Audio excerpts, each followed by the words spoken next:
Society में आज हम एक कदम और आगे बढ़ते हैं। आज हमारा चैप्टर 2 कल्चरल चेंजेस का लास्ट लेक्चर रहेगा, जिसके तहत हम कंटिन्यू करेंगे मॉडर्नाइजेशन एंड सेकुलराइजेशन के कॉन्सेप्ट को। कल हमने मॉडर्नाइजेशन से जुड़े तकरीबन सभी पॉइंट्स देख लिए थे। हमने अब तक यही समझा मॉडर्नाइजेशन के प्रोसेस के वाया कि ये पर्टिकुलर किसी एक कंट्री के द्वारा अपनाया जाने वाला पाथ ऑफ डेवलपमेंट नहीं है सिंपली। हाँ, अक्सर मान ये लिया जाता है कि जैसा वेस्ट में या अमेरिका में एक पाथ ऑफ डेवलपमेंट फॉलो हो रहा है, यदि इसे कोई देश करे तो यही है मॉडर्नाइजेशन। ये बिल्कुल सही है कि इसे ऐसे भी देख लिया जाता है कि प्रोडक्शन प्रोसेसेस में चेंजेस आना, इसे ऐसे भी देखा जाता है कि टेक्नोलॉजी में चेंजेस आना। तो टेक्नोलॉजी में चेंजेस लाना, प्रोडक्शन प्रोसेसेस में चेंजेस लाना, सिर्फ इतना ही कर देना नहीं है मॉडर्नाइजेशन। बट तकरीबन लिटरेचर और मीडिया शायद इन्हीं विचारों से भरा रहे कि यही है मॉडर्नाइजेशन। ये मॉडर्नाइजेशन का एक फ़ीचर हो सकता है, उसका एक एलिमेंट हो सकता है, उसका एक एक्सप्रेशन हो सकता है, बट ये कंप्लीट मॉडर्नाइजेशन नहीं है। वहीं मॉडर्नाइजेशन बात यह भी करता है कि आप इमोशन से आगे बढ़ करके किसी भी प्रक्रिया की, किसी भी कंटेंट, ऑब्जेक्ट या थॉट और बिलीफ सिस्टम की यूटिलिटी के ट्रुथ को इस्टेब्लिश करिए। आप रैशनैलिटी पर बात करिए। सेक्रेडनेस एक अलग एलिमेंट है, but you have to come with the rationality. आप लॉजिक्स पर आइए, उसके बेसिस पर बात करिए। मॉडर्नाइजेशन जो है वो डिबेट और डिस्कशन को प्रमोट करती है, वो डेलिब्रेशन से चीज़ें हों इसको प्रमोट करती है। मॉडर्नाइजेशन इंडिविजुअल को यूनिट ऑफ सोसाइटी मानती है एज़ कम्पेयर टू कम्युनिटी या फिर ग्रुप। मॉडर्नाइजेशन इस पर बात करती है। मॉडर्नाइजेशन फ्रीडम की बात करती है, इंडिपेंडेंस की बात करती है, लिबर्टी, फ्रेटर्निटी, इक्वलिटी की बात करती है modernisation. Modernisation better living standard देने की बात करती है, गरीबी का उन्मूलन करने की बात करती है, that is the poverty eradication. ये हंगर को ख़त्म करने की बात करता है, क्योंकि जब बेटर प्रोडक्शन प्रोसेसेस होंगे, बेटर टेक्नोलॉजी यूज़ होगी, प्रोडक्टिविटी बढ़ेगी और डेफिनेटली इसकी वजह से एग्रीकल्चर के प्रोडक्शन बढ़ने से हंगर दूर होगा। लेकिन मॉडर्नाइजेशन कंसंट्रेशन ऑफ वेल्थ की बात नहीं करता है। बट मैंने आपको बताया क्योंकि मॉडर्नाइजेशन में प्रोडक्शन प्रोसेसेस में परिवर्तन है, टेक्नोलॉजी में परिवर्तन है। हम इसे मोस्टली वेस्ट के द्वारा फॉलो किया गया पाथ मान लेते हैं डेवलपमेंट का, तो वो कैपिटल इंटेंसिव पाथ है। और फिर कैपिटल इंटेंसिव पाथ में कैपिटल ही प्राइम हो जाता है, और फिर जब कैपिटल प्राइम होता है तो वो किन्हीं लोगों के पास है, सबके पास नहीं है। ऐसे में जो कैपिटल अरेंज कर पाएँ, प्रोडक्शन प्रोसेसेस को भी वही मैनेज करते हैं, ऑर्गेनाइज करते हैं, कंट्रोल करते हैं, रेगुलेट करते हैं। ऐसे में जो ये सब कर रहा है वो एंटरप्रेन्योर या वो कैपिटलिस्ट उस प्रोडक्शन प्रोसेस से आने वाली सभी की सभी इनकम का बेनिफिट उठाता है, और रेस्ट सभी वर्कर्स और लेबर जो है वो एक्सप्लॉइट होते हैं। तो इसी दौर में आप कैपिटलिज्म को भी देखते हैं। लेकिन मॉडर्नाइजेशन के सभी सिद्धांतों को यदि इन टोटलिटी अपनाया जाए तो मॉडर्नाइजेशन इसके विपरीत बात करता है। आई बात समझ में? हमने मॉडर्नाइजेशन की इस कॉन्टेक्स्ट में बात की, हमने रविंद्रनाथ टैगोर और महात्मा गांधी, इन दोनों के एनालिसिस आपके सामने व्यू पॉइंट प्रेजेंट किए कि जब वो मॉडर्नाइजेशन की बात कर रहे हैं तो वो किस सेंस में बात कर रहे हैं। आई बात समझ में? वो इंडिविजुअल की विकास की बात कर रहे हैं, वो सुपरस्टिशन से दूर जाने की बात कर रहे हैं, रैशनैलिटी की ओर आने की बात कर रहे हैं, टेक्निक की बात कर रहे हैं, साइंस की बात कर रहे हैं, एफर्ट्स की बात कर रहे हैं, श्रम पर विश्वास करने की बात कर रहे हैं, साइंटिफिक प्रोसेसेस यूज़ करने की बात हो रही है, नई नई मशीन्स, टेक्नोलॉजीज़, इनके यूज़ की बात हो रही है। लेकिन इसका उद्देश्य समाज का उत्थान होना चाहिए, व्यक्ति का उत्थान होना चाहिए, मानव का कल्याण होना चाहिए, वह कहीं भी कॉम्प्रोमाइज़ नहीं होना चाहिए। मॉडर्नाइजेशन इसकी भी बात करता है। मॉडर्नाइजेशन इंस्टीट्यूशंस को सुपरस्टिशन, रिलीजियस बाउंडिंग से मुक्त करने की बात करता है, जैसे कि वो डेमोक्रेटिक प्रोसेसेस की बात करेगा, वो इलेक्शन की बात करेगा, वो पॉपुलर सॉवरेनिटी की बात करेगा, वो रूल ऑफ लॉ की बात करेगा। मॉडर्नाइजेशन डिस्क्रिशन को सपोर्ट नहीं करेगा, डिस्क्रिमिनेशन को सपोर्ट नहीं करेगा, इगैलिटेरियन सोसाइटी की बात करेगा, जस्ट और फेयर सोसाइटी की बात करेगा, वो अनजस्ट और नॉन इगैलिटेरियन सिस्टम के समर्थन में नहीं होगा। मॉडर्नाइजेशन ये है। अगर कोई वेस्ट के द्वारा फॉलोड मेथड, अगर कोई वेस्ट कॉलोनलिस्ट या वेस्ट कैपिटलिस्ट रेस नस्ल के आधार पर या फिर एंटरप्रेन्योर के तौर पर कैपिटलिस्ट के रूप में आपका किसी प्रकार हनन कर रहे हैं, तो सही मायने में वो भी मॉडर्न नहीं है। वो मॉडर्न होने की बात करते हैं केवल इस आधार पर कि वो एनर्जी के नए सोर्सेज, वो टेक्नोलॉजी के नए फॉर्म्स, वो प्रोडक्शन के नए प्रोसेसेस को ज़रूर यूज़ कर रहे हैं, लेकिन सही मायने में वो उन सभी सिद्धांतों को नहीं अपना रहे हैं जो मॉडर्नाइजेशन से आते हैं। वो एगैलिटेरियन सोसाइटी की बात नहीं कर रहे हैं, वो डिसेंट्रलाइजेशन ऑफ द वेल्थ की बात नहीं कर रहे हैं, वो ओवरऑल डेवलपमेंट नहीं हो रहा है समाज का, वो सभी तरह की डिस्क्रिमिनेशंस को ख़त्म करने की बात नहीं कर रहे हैं। ऐसे में वह भी एक तरह से नॉन मॉडर्न ही हुए, सिर्फ और सिर्फ एक मॉडर्न सिविलाइजेशन का हिस्सा हैं, पर कल्चरली मॉडर्न नहीं हुए। तो सिविलाइजेशन जो कि modern processes, modern technology, modern phenomena से चल रही हो, उसमें प्रत्येक व्यक्ति का, हर समाज का मॉडर्न मैनर में कल्चरली नर्चर्ड होना भी उतना ही ज़रूरी है। इसकी बात मॉडर्नाइजेशन करता है। हमने इस पर चर्चा की। सवाल उठ खड़े होते हैं कुछ, और वो सवालों की बात हम यहाँ पर करेंगे। जब हम भारत की बात करते हैं तो हम ये कहते हैं कि मॉडर्नाइजेशन की वजह से चीज़ें बदली हैं। जैसे आज मॉडर्न सोसाइटी में जो चीज़ों का पहले महत्व था वो महत्व नहीं रह गया। पहले जब नॉन मॉडर्न सोसाइटी थी, या जिसे आप ट्रेडिशनल सोसाइटी कहते हैं, उसमें हम ये मानते थे कि सोसाइटी को ऑर्गेनाइज करने का मेन ज़िम्मा कास्ट के ऊपर है। कास्ट की भूमिका बहुत प्रमुख थी। ये बात ठीक है कि अब मॉडर्नाइजेशन होने की वजह से कास्ट का रोल बदल गया, पर कास्ट ख़त्म हो गई ऐसा नहीं, कास्ट भूमिका ही नहीं निभाती है ऐसा नहीं है, उसके रोल में चेंजेस आए हैं। स्टिल अभी भी वो इम्पॉर्टेंट है। किस लेवल पर इम्पॉर्टेंट है ये चर्चा करने की ज़रूरत है, क्या रूप बदला है उसका ये चर्चा करने की ज़रूरत है। भारत के संदर्भ में अगर हम बात करें तो भारत में फिर यहाँ भी एक मिक्स नज़र आता है। एक तरफ आप ट्रेडिशनल चीज़ों के इर्द गिर्द घूमते हैं, चाहे आप विवाह से संबंधित इश्तिहार देख लीजिए अखबारों में, आपको सब जगह जाति नज़र आएगी। लड़का लड़की का रंग रूप बताया होगा, कद काठी की बात होगी, लेकिन इस बात पर एम्फेसाइज होगा कि भाई हमें इसी जाति का व्यक्ति चाहिए। तो जाति का महत्व वहाँ पर है, लेकिन जाति अब क्या पहले की तरह ही काम करती है? ये चेंज हो चुका है। आज ज़्यादा महत्व इस बात पर है कि लड़का या लड़की किस तरह के एजुकेटेड हैं, वो किस प्रोफेशन में हैं, वो कहाँ पर बेस्ड हैं, शहर में बसते हैं या गांव में बसते हैं, वो किस सेक्टर में काम कर रहे हैं, वो प्राइवेट जॉब में हैं या गवर्नमेंट जॉब में हैं, वो सर्विस सेक्टर में हैं या बिजनेसमैन हैं, एंटरप्रेन्योर हैं, या फिर वो इसके भी आगे अलग वो प्रोफेशनल्स हैं। तो ये सब चीज़ों का इश्तिहार में महत्व है, लेकिन बात ये तय है कि कोशिश होती है कि अपनी ही जाति में मिल जाए। यानी कि एक कल्चर के बेस पर ग्रुपिंग इम्पॉर्टेंट मानी जाती है। ऐसा माना जाता है कि अपनी ही जाति का अर्थ ये है कि अपने ही मैनर में कल्चर्ड एक व्यक्ति हमें मिल जाएगा। अब उसके कल्चर को परखने के लिए तो बहुत समय लगेगा। इसका शॉर्टकट तरीका यह है कि जाति पता कर ली जाए। तो ऐसे में कल्चरल ग्रुपिंग का कॉन्टेक्स्ट आज भी इम्पॉर्टेंट है। आज फैक्ट्री बेस्ड प्रोडक्शंस हैं, मल्टीपल कास्ट मल्टीपल रिलीजन के लोग एक साथ आकर के काम करते हैं। आज सप्लायर और बायर में कई लोग हैं, सिर्फ एक जाति या एक क्षेत्र के लोग नहीं हैं। आज trade and commerce internationally flourish कर रहे हैं, नेशनली तो कर ही रहे हैं। ऐसे में आज आपकी कंपनी में आप रिजिड नहीं हो सकते कि कौन किस जाति के लोग काम करेंगे कौन नहीं। ये सब चीज़ें एक जगह पर हैं। इन्हीं चीज़ों पर व्यंग्यात्मक तंज कसते हैं एक समय में ज्योतिबा राव फूले कि जो अपर कास्ट लोग हैं, जब ये ब्रिटिशर्स की सर्विसेज में होते हैं तब ये मॉडर्न हो जाते हैं, तब इन्हें कोई समस्या नहीं। लेकिन जैसे ही ये रिटायर हो जाते हैं और पेंशनर हो जाते हैं, फिर ये वापस से वही ट्रेडिशनल सोसाइटी का हिस्सा हो जाते हैं। फिर इन्हें जातियों से भी समस्या है, फिर इन्हें हर किसी से समस्या है। वही एक ऑफिसर के तौर पर अपने दफ्तर में हर किसी को स्वीकार कर रहे हैं, हर किसी के साथ कार्य कर रहे हैं। लेकिन दूसरी ही और बात किया जाए तो जैसे ही रिटायर्ड हुए, जब वो लाभ वो सैलरी मिलनी बंद हो गई, जब उस तंत्र का अब हिस्सा नहीं है, तो फिर ये वापस से उसी ट्रेडिशनल कल्चर में चले गए। तो ऐसा है कि इनका मॉडर्न बिहेवियर, इनके अंदर से जो वैल्यूज़ में चेंजेस आने चाहिए उस वजह से नहीं था। इनके जो थॉट और बिलीफ सिस्टम में चेंज आना चाहिए, इनका मॉडर्न बिहेवियर उस वजह से नहीं था। इनका मॉडर्न बिहेवियर उस मॉडर्न इंफ्रास्ट्रक्चर से बेनिफिट डिराइव करने की वजह से था।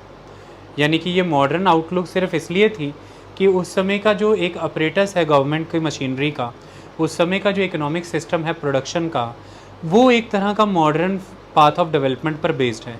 वो मॉडर्न पॉलिटिकल फ्रेमवर्क है, मॉडर्न सिस्टम ऑफ ब्यूरोक्रेसी है।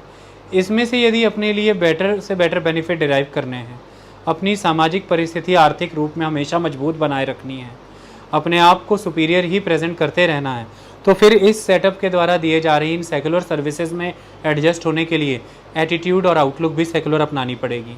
इसके लिए आउटलुक सेकुलर हो जाता है, कोई समस्या नहीं रहती।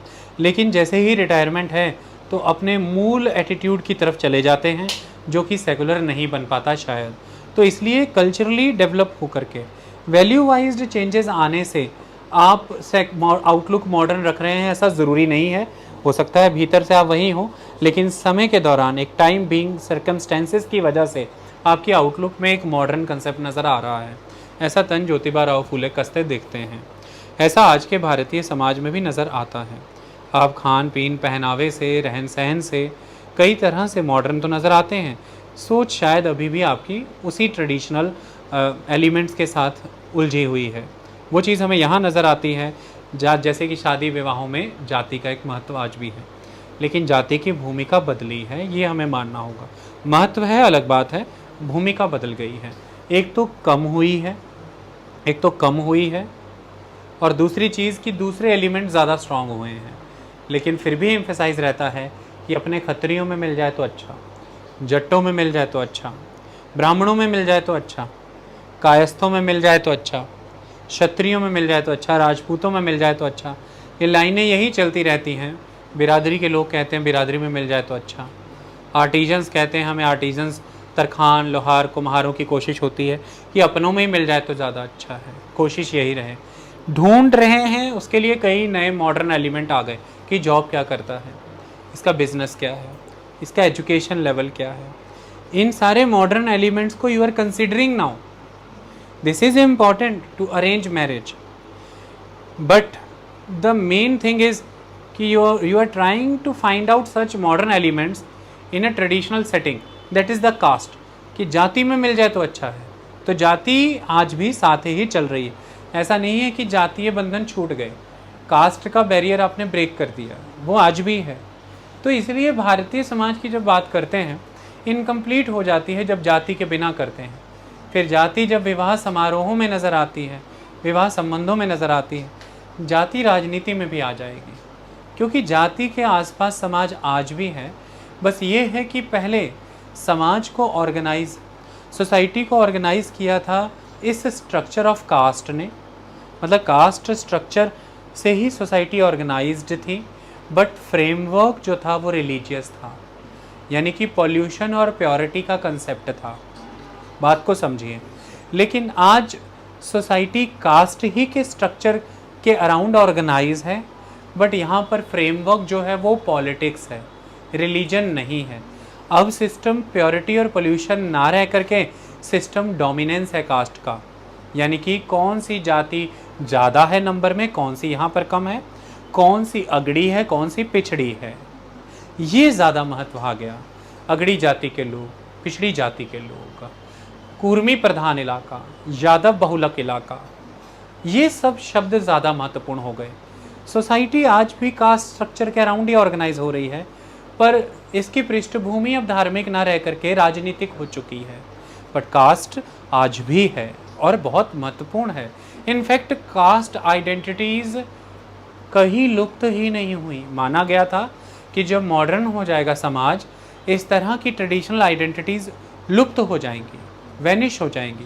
बट हुआ इसके विपरीत, ऐसा हुआ नहीं, उल्टा इन आइडेंटिटीज़ को इस मॉडर्न सोसाइटी के कंसेप्ट फॉलो करने वाली पॉलिटिक्स ने बचा लिया, प्रिजर्व कर लिया और प्रमोट भी कर दिया, क्योंकि यही मॉडर्न सोसाइटी की पॉलिटिक्स कहती है कि पॉलिटिक्स पॉपुलर पॉलिटिक्स होनी चाहिए, डेमोक्रेटिक सिस्टम ऑफ इलेक्शन होना चाहिए, जिसमें आपको मास बेस्ड पॉलिटिक्स करनी है। और मासेस आज भी अफिलिएटेड हैं उन इंस्टीट्यूशन से जो है कास्ट इंस्टीट्यूशंस, यानी कि सोसाइटी के को आज भी ऑर्गेनाइज करने का काम कास्ट का स्ट्रक्चर कर रहा है।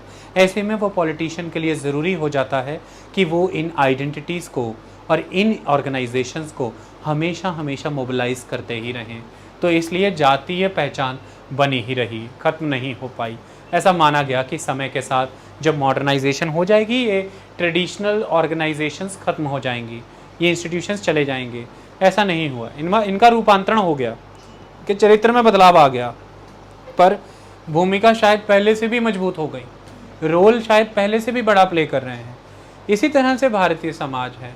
आज भी अगर आप देखेंगे तो धर्म महत्वपूर्ण भूमिका निभा रहा है, जातियाँ महत्वपूर्ण भूमिका निभा रही हैं, लेकिन वहीं दूसरी तरफ आप देखिए तो modern system of politics follow हो रहा है। भारत लोकतांत्रिक देश है, हर 5 वर्ष पर यहाँ पर चुनाव होते हैं, सभी के लिए सभी पद खोल दिए गए हैं। भारत एक गणराज्य है, सभी को वोटिंग का अधिकार है, तो यूनिवर्सल एडल्ट फ्रेंचाइज है। किसी भी आधार, किसी भी तरह का संविधान में कोई भी डिस्क्रिमिनेशन परमिटेड नहीं है, सभी तरह की नॉन डिस्क्रिमिनेटेड पॉलिसीज़ यूज़ हो रही हैं। तो देखिए हम मॉडर्न भी हुए इस सेंस में, भारत विज्ञान के क्षेत्र में भी निरंतर प्रगति कर रहा है, उसका प्रसार हो रहा है। ऐसे में देखें तो आप साइंस के क्षेत्र में स्पेस की ओर भी बढ़ रहे हैं, आप कई तरह के रिसर्च इंस्टीट्यूशंस के वाया काम कर रहे हैं। साइंस एंड टेक्नोलॉजी पर भारत का खास फोकस है। आज आप मेट्रो से लेकर के बुलेट ट्रेन तक हर चीज़ की बात कर रहे हैं, घर घर तक पानी पहुंचाने से लेकर के चंद्रयान जैसी चीज़ों के अभियान भी आप कर रहे हैं। आज आप अपने ही सैटेलाइट नहीं, विश्व भर के सैटेलाइट्स को PSLV के वाया लॉन्च कर रहे हैं। आज आप न्यूक्लियर बेस्ड आर्म्ड सिस्टम से आगे बढ़ कर के कई तरह की सोफिस्टिकेटेड टेक्नोलॉजीज़ में इन्वेस्ट कर रहे हैं, जिसके तहत आप विदेशों से होने वाले आक्रमणों को भी इंटरसेप्ट कर सकें। आज आपका इंटेलिजेंस नेटवर्क जहां डे बाय डे स्ट्रॉन्ग हो रहा है, वहीं ज़्यादा से ज़्यादा जनसंख्या की रायशुमारी हो रही है। आज डेमोक्रेटिक प्रोसेसेस को देखा जाए तो लोकतंत्र में संसद में राज्यसभा लोकसभा के प्रसारण लगातार किए जाते हैं। निरंतर ग्रामीण स्वराज्य की भावना को मानते हुए निचले स्तर की राजनीति से ऊपर की राजनीति तक प्रत्येक वर्ष चुनाव चलते ही रहते हैं। चुनावों का उत्सव भारत में होता ही रहता है। इसमें वोटर का नंबर दिन ब दिन बढ़ रहा है, कैंडिडेट्स की लिस्ट लंबी होती चली जा रही है, नई से नई पार्टियां अस्तित्व में आती चली जा रही हैं। भारत एक वाइब्रेंट और मल्टी पार्टी पॉलिटिकल सिस्टम में एंटर होता ही चला जा रहा है। तो यहाँ एक तरफ ये सब चीज़ें भी हो रही हैं, भारत मॉडर्नाइजेशन के संदर्भ में भी देखा जाता है, लेकिन वहीं भारत में ट्रेडिशनल प्रैक्टिसेस भी एग्जिस्टेंस में हैं। ये पैराडॉक्स आज भारत में एग्जिस्ट करता है। तो भारत की प्रकृति यहाँ पर थोड़ी अलग होती है। इसे हम मिक्स कह देते हैं, इसे हम कॉम्प्लेक्स कह देते हैं। प्रक्रिया सिर्फ किसी चीज़ को मिक्सचर बताने में, the mixture of traditional and modern element, it is a complex of modern and traditional element में ही समाप्त नहीं हो जाती, इसे समझने की आवश्यकता है। इस कॉन्टेक्स्ट में भारत के विषय में ये कथन सत्य है कि both plurality and tradition of argumentation ये फीचर हैं ट्रेडिशंस इन इंडिया के।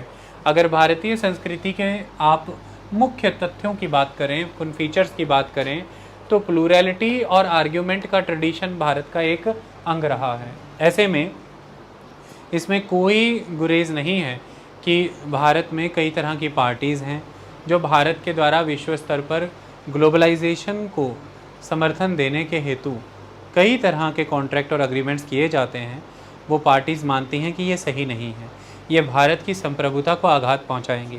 2008 में जब मनमोहन सिंह की सरकार के द्वारा, हमारे भूतपूर्व प्रधानमंत्री डॉक्टर मनमोहन सिंह रहे हैं, उनके समय में यानी कि कांग्रेस की सरकार थी, उस समय में जब आपको भारत को अमेरिका के साथ सिविल न्यूक्लियर एग्रीमेंट करना था, जिसका एग्रीमेंट नेम था 123, जब हमें ये करना था सिविल न्यूक्लियर एनर्जी लेने के लिए, तो उस समय में ये माना गया था कि हम अमेरिका के साथ इस एग्रीमेंट में जब हम आ रहे हैं तो हम अमेरिका की कुछ ऐसी शर्तें मान रहे हैं जो भारत की स्वतंत्र निर्णय लेने की क्षमता को ख़त्म करेगा, यानी कि भारतीय संप्रभुता को आघात पहुंचाएगा।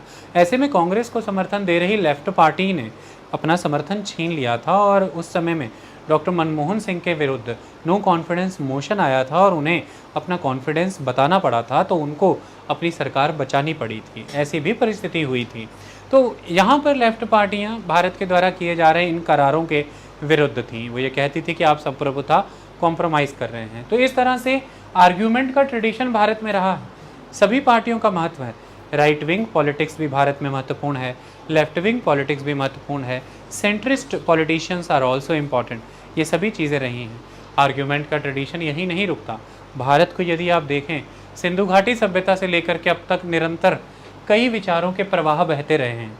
जहाँ एक तरफ वैदिक प्रवाह बह रहा था, वहीं वैदिक प्रवाह में कई सारी और नदियाँ भी बही हैं। बड़ी बड़ी नदियों के साथ छोटी नदियों का भी बहाव रहा है। वेद कल्चर ही अपने आप में कई मायनों में बयान किया गया है।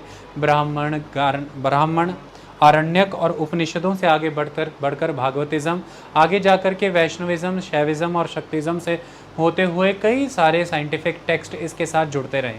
कई सारी टीका लिखी गई, कई सारी कमेंट्रीज हुई, कई सारे दार्शनिक भारत में उत्पन्न हुए, 6 बड़े दर्शन शास्त्र भारत ने देखे।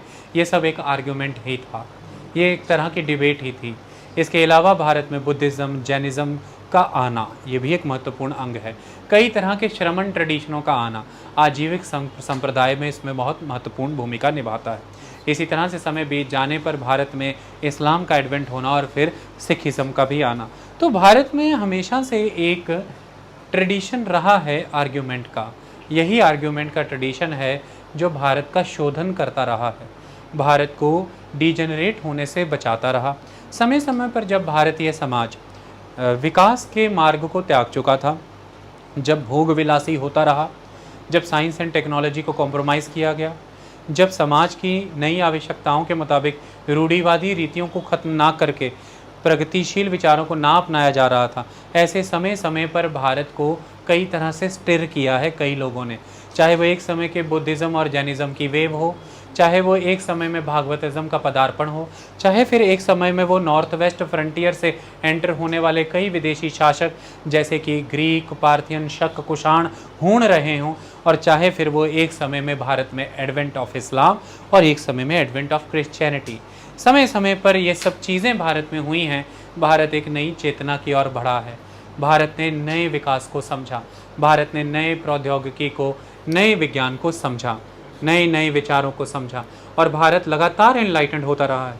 यदि आर्ग्यूमेंटेशन हमारी संस्कृति में यह विचार ही ना होते, यह शास्त्रों का अर्थ समझने की एक बहस ही ना होती, यह शास्त्रार्थ ही ना होते, तो ये विविधता भी कहाँ से जन्म लेती। भारत एक निरंतर सभ्यता के रूप में स्थापित है।